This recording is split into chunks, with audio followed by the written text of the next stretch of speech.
Hi guys, magbubuo nga pala ako ng small handlebar bag. Ito yung nilalagay sa harap ng bike. Panoorin nyo guys. At pagkatapos ang aking video, huwag nyo po skip ang ads.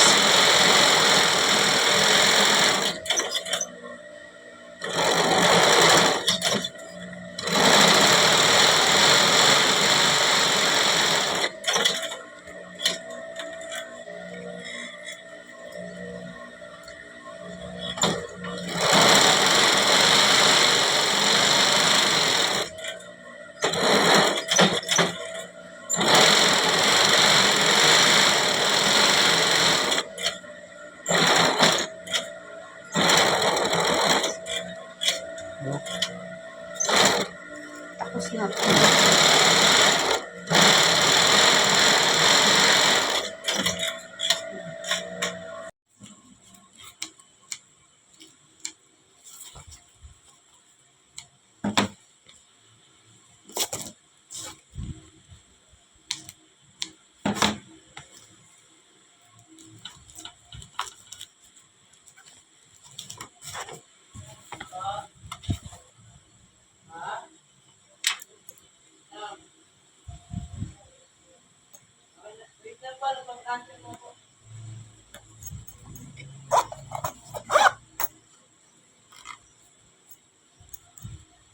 Ayan guys, nilagyan ko muna ng slider bago pahiran. Didikit na natin. Papahiram natin ng pandikit. Kasi tatakpan natin yung dulo-dulo. Dulo-dulo. Ito oh.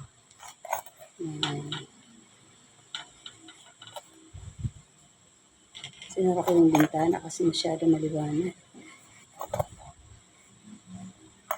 Ito yung takip guys. Oh. Ayan. Diba? Hindi ko nababanggitin kung ano yung tamahid. Alam nyo na yun. Kasi bawal. Patutuyuin natin to ng ilang minuto.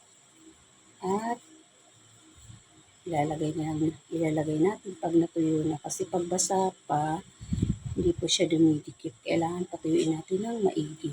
Ito. Ganon. Then, tawag nga pala nito guys. Ang tawag nga pala nito ay pagkakasa. Kasak ng tawagin. Ilalagay ko na yung mga takip kasi ano na siya, tuyo na. Ganito yun. Ayan. Diba? Oh. Ito yung handlebar. Nasa harap ko ng bike. Mamaya papakita ko sa inyo yung paglalagay ng handlebar sa bike. Ayan. Diba? Sarado na. Eto na nga guys, tatahiin na siya ng paikot. Dalawang balik yan para sigurado matibay. Hindi kaagad masisira. Yung asawa ko ang nangyay sa mga ganyan kasi nahihirapan ako nakakangalit sa kamay. Yung kanina, yung unang ako ang nanahingan. Eto yung asawa ko ang nangyay guys.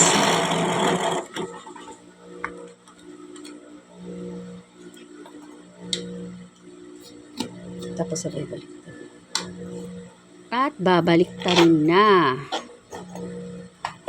Ayan, may reflector. Pero yung ginawa ko kanina green. Iba yon, hindi yung tinahi yung kanina. Yan yung unang tinahi, yung kulay pink reflector. Yan nga pala yung magsisilbing ilaw.